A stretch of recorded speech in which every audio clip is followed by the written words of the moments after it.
And we're back. Welcome to Fetch Quest. My name is Joshua.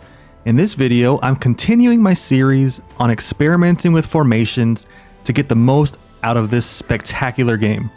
These are still early game tips, and as always, y'all do what you do best and share some combinations that work really well for you in the comments. So let's get right into it. Thank you all for being here.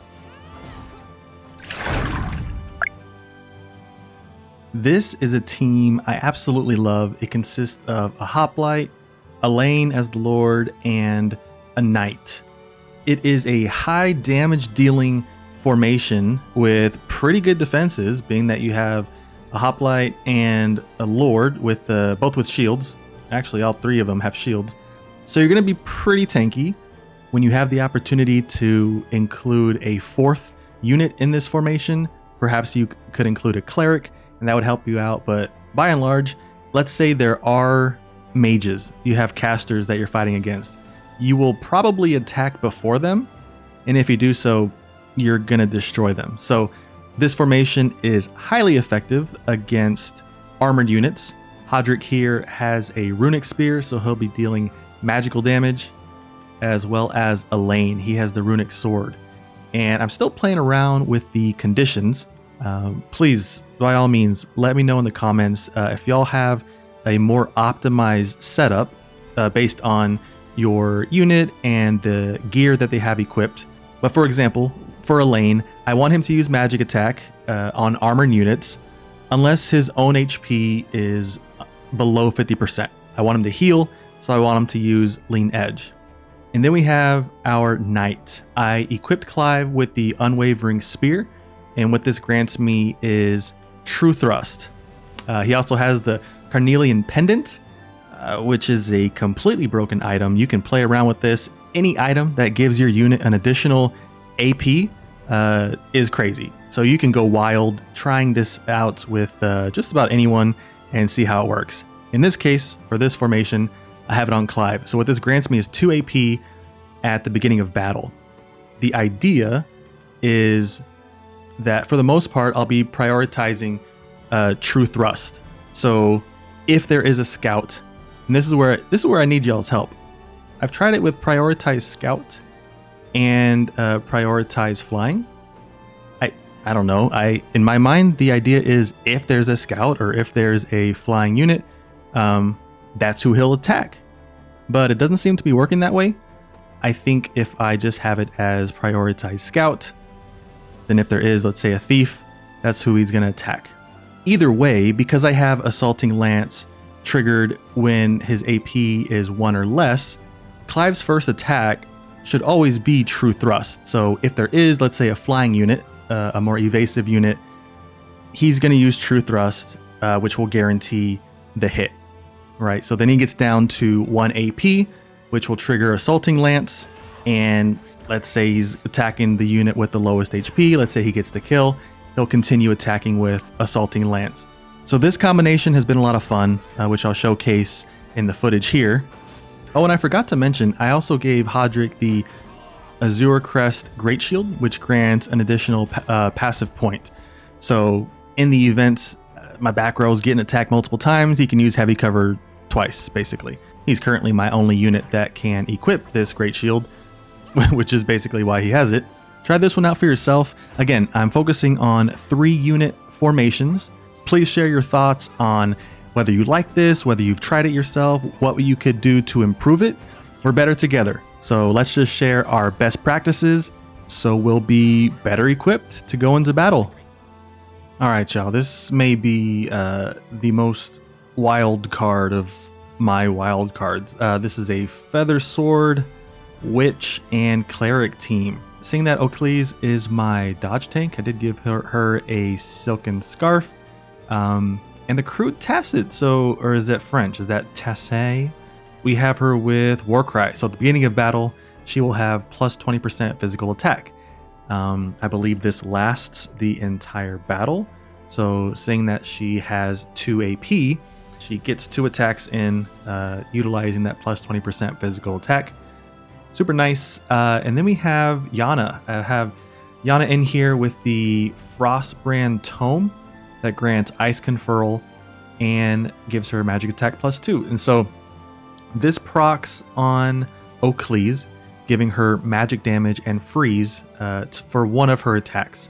So she'll have +20 to her physical damage and then adding 50 potency of magic. I believe that's how it works. Please correct me if I'm wrong. And then as far as her attack, she'll be using Ice Bolt.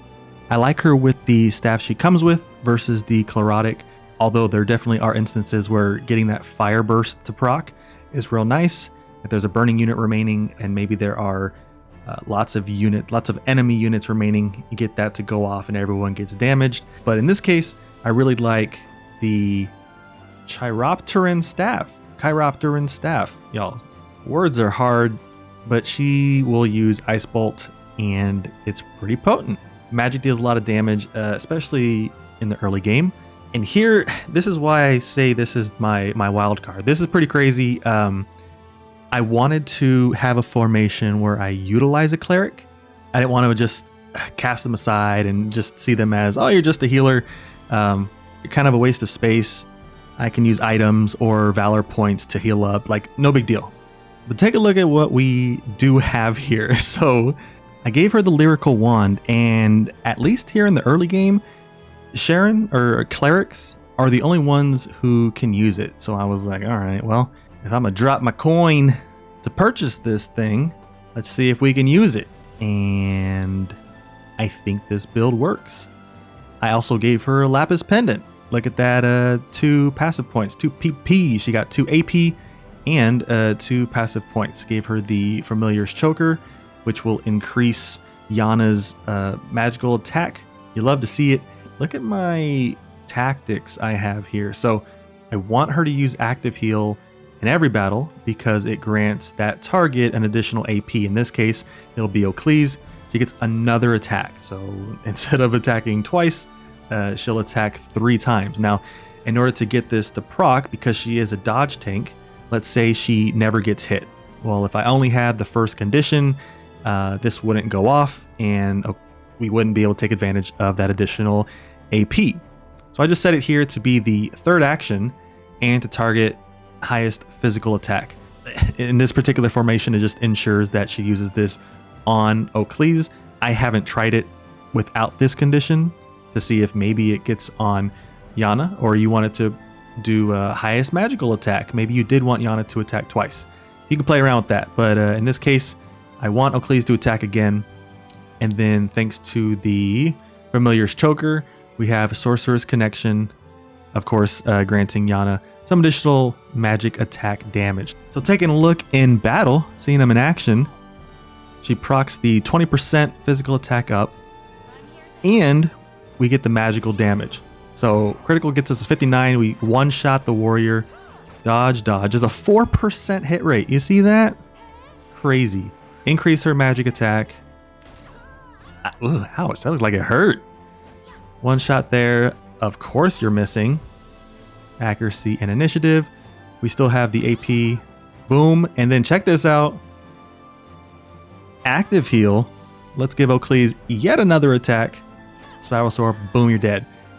Now that I think about it, you probably could give that to Yana as well, if you wanted that magic damage.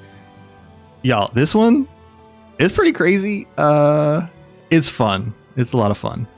This next formation I want to show off makes use of a Griffin Knight, a Warrior, and a Knight. So starting off here with Corinne, my Griffin Knight, just gave her the Crushing Axe for a little bit more physical attack. The items of note here are to make her a dodge tank. So Silken Scarf gives her additional evasion and the Lucky Coin, so higher critical rate and higher evasion. As far as tactics go, I want High Swing to prioritize cavalry and with the most combatants. And of course she'll use Wing Rest when she has taken some sort of damage. Morden here. This one's a lot of fun. So again, I think y'all, there's so many different ways you can customize it. This is just one example. So he's got his Warhammer there. I gave him the Warrior's Medallion. I want him to hit like a truck, so additional physical attack and critical rate.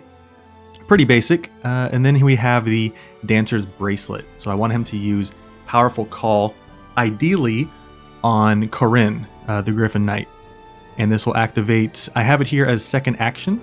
We'll take a look here in a second, but I believe I did that. So it's not triggering for Lionel, my knight, who attacks first.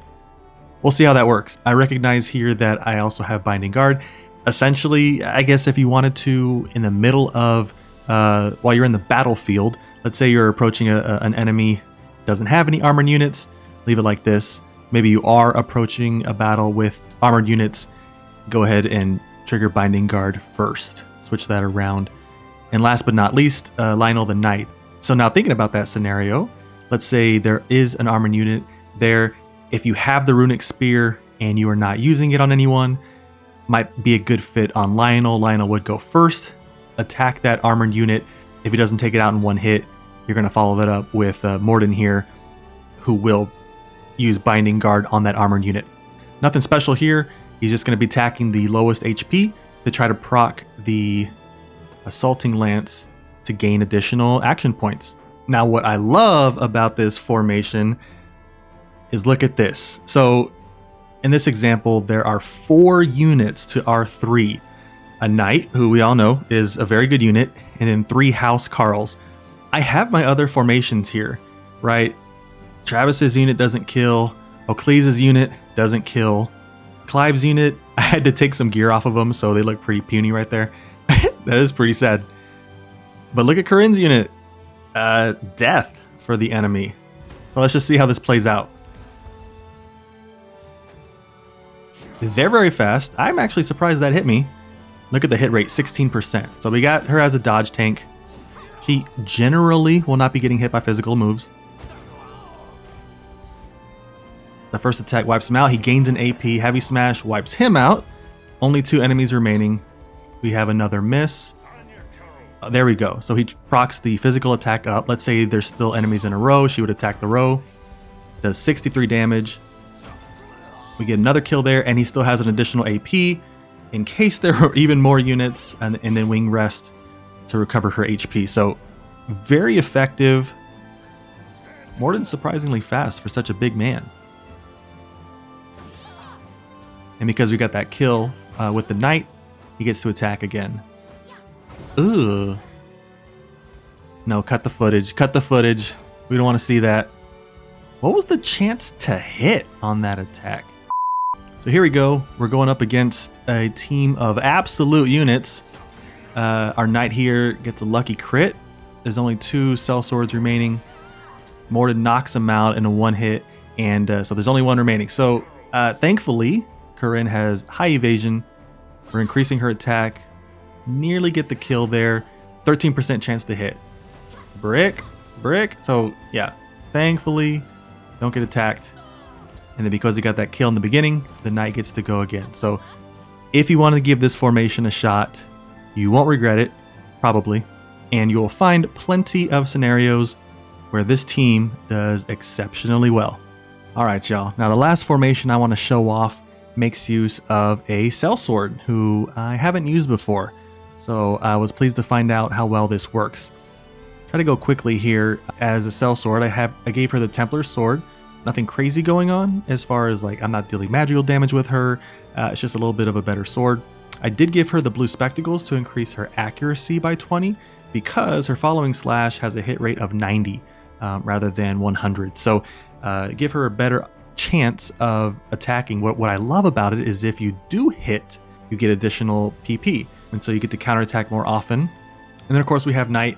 Now we do have Lionel here as my Knight. I did give him the Runic Spear, so he is dealing magical damage, and this bad boy, the Carnelian Pendant. I believe in my other formation, I had it on Clive, so you can substitute Clive here if you'd like, but the way I have it set up is he will use his Assaulting Lance, right? So he'll be able to trigger, hopefully get kills, and grant additional AP. He'll do that when he has 1 AP, and as long as he has 2, so pretty much at the beginning of battle, he'll attack with his magic attack. So if you take a look here, we'll see how this plays out. This is the 4-unit enemy team, which is bested by a lot of my formations. Bernice gets a 1-hit kill. Hodrick is tanking, as he does, and the following slash. So there's 2 kills already by Bernice. So he did use Assaulting Lance there instead of the magical attack. I'm wondering why. I need to look at the tactics again. But Bernice is going crazy. Hodrick finally gets an attack in, and we still have an additional AP. Assaulting Lance gets the kill. If there were even more enemies, Lionel there would be able to attack again. Oh, if my own AP is 2 or more, he's using magic attack. Now look at my time remaining. I have 7 seconds. Now that I have the tactics fixed, let's see if we get magic attack. We get it, Bernice. You are a beast. Do we get magic attack on the knight? Hey! There you go. I just wanted to see that happen. And because he still has... Oh my goodness, you need to calm down. I still have him attacking, and then we should use assaulting. Perfect. So again, he cleans up, gets the kill, the additional AP. We got there. You watching this video, you're watching an edited version, thankfully, so I don't have to show the various mistakes I made in setting this up, but we got there. Thanks for bearing with me. I hope you found this video helpful. If you did, or you're feeling generous, or you love chocolate chip pancakes, I'd greatly appreciate if you gave it a like and subscribe to Fetch Quests. I enjoy making content for you all. I'm not able to do it full time, at least not yet, so your support actually does go a long way in helping me get there. We're still figuring this game out together. I'm sure you have thoughts on my builds, so seriously let me know how I can improve, and we'll only get better from here. I'll do my best to keep the content coming with theory crafting, making use of powerful gear, whatever is helpful to you. If you're curious about me or my channel and how I came up with the name, feel free to ask. Maybe I'll make a short video explaining that. Either way, I appreciate each and every one of you. So don't forget to do some fetch quests of your own, because sometimes the rewards are worth it. Bye, y'all.